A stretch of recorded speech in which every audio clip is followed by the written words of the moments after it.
โอเคตัวมิซะมีကုန်လေးပါနော်ဆရာတဲ့လက်ဆွဲမီးဇက်တဲ့ထိုးရက်သွားလို့ဖြုတ်ကြည့်တာတဲ့အင်ဂျင်ပိုင်းပြတ်သွားတယ်ဆရာတဲ့ connecting တွေလဲစားပြီးတော့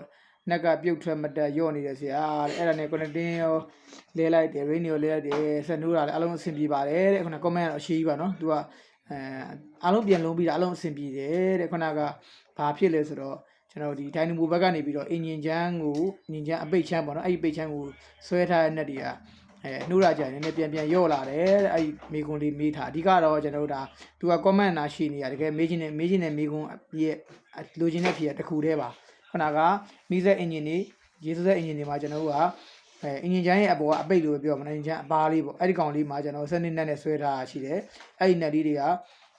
နှိုးပြီးတော်တော်လေးကြာရင်ဒါပြန်ရော့လာရဲဆိုတာလေးကိုမိကွန်မေးထားဖြစ်ပါတယ်ဒါလေးကကျွန်တော်ဖြစ်လိဖြစ်ထားရှိတဲ့မိကွန်လေးလည်းဖြစ်ပါတယ်အဲ့ကြောင့်ဘာကြောင့်ရော့လဲဆိုတော့ net လည်းမပြုံးပါပဲနဲ့ရော့ပါတယ်ဟုတ်တယ်ကျွန်တော်ရောတဲ့အဓိကရွေးချက်ကတော့ကျွန်တော်က net ကြက်ထားလိုက်တယ်အဲ့တော့ gasket ကကျွန်တော်တို့ကအပူခံပြီးသွားရင်ဣပြီးတော့အောက်ကိုဆင်းသွားတယ်အဲ့အချိန်မှာကျွန်တော် net ကရော့တယ်ဆိုတာအလိုလိုလဲတာတော့မဟုတ်ဘူးဗျာဘယ်လိုဖြစ်လဲဆိုတော့ gasket ကဣပြီးအောက်ကိုဆင်းသွားတဲ့အချိန်မှာnet ရဲ့ကြက်အားကငကိုတော့ကကြက်အားတင်းနေတာပေါ့နော် limit ကုန်ပြီဒါပေမဲ့ gasket ကဣသွားတဲ့အချိန်မှာ net ကပြန်ပြီးတော့ဒါရော့လာတယ်အဲ့ဒါကိုမှကျွန်တော်ထပ်ပြီးမလိုက်ဘူးဆိုရင်ခုနကကျွန်တော်တုံခါမှုနဲ့အဲ့ဒီ net ကဒါပြုတ်ထွက်လာတဲ့သဘောမှာရှိပါတယ်အဲ့တော့မိတ်ဆွေညီကိုနီးနှီးသုံးလို့ရပါတယ်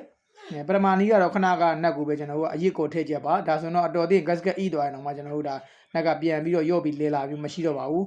ဒါတော့မှ gasket ကအဆင်မပြေဘူးဆိုတော့အဲ့ဒီမှာအဲ့ဒီဂျားက gasket ဂျားတွေကနေပြီးတော့ CU တာစိတ်နာဖြစ်နိုင်ပါသေးတယ်ဒုတိယနီးကတော့ပိုပြီးကောင်းပါတယ်ခုနအဲ့ gasket ကိုကျွန်တော်တို့က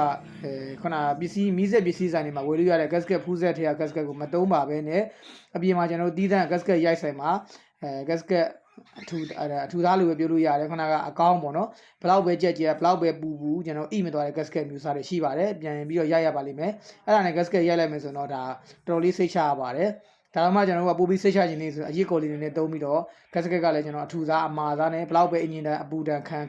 gasket ဣမသွားတဲ့ gasket မျိုးကိုတုံးလိုက်မယ်ဆိုရင်ပြန်လဲရောစရာအကြောင်းမရှိဘူးအင်ဂျင်ကယူစရာလည်းအကြောင်းမရှိပါဘူးအဲ့တော့ခုနက net တွေကတော့ net ကကျွန်တော်တို့ကပြန်လဲပြီးရော့လာတော့မဟုတ်ပြီမဲ့လို့ gasket ကအပူတန်ခံရပြီးတော့ပုံစံပြောင်းပြီးတော့ကျွန်တော်ဣဆင်းသွားတာကိုတွေ့ရပါတယ်အဲ့ချိန်မှာကျွန်တော်တို့လည်းကြုံရပါတယ်အဲ့ချိန်မှာကျွန်တော်တို့အဲ့ဒါ net ကိုပြန်လိုက်